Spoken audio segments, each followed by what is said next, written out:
So the question is, how do you use a hair stick? They're really not that difficult to use. You need to have a little bit of hair. Doesn't have to be very thick, but you do need to have a little bit of length.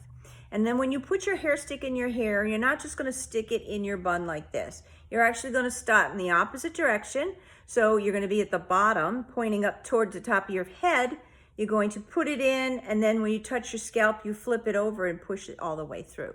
I'm gonna show you how.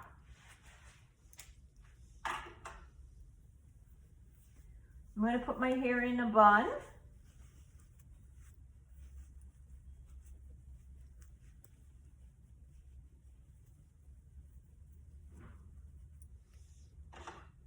I'm going to take my hair stick.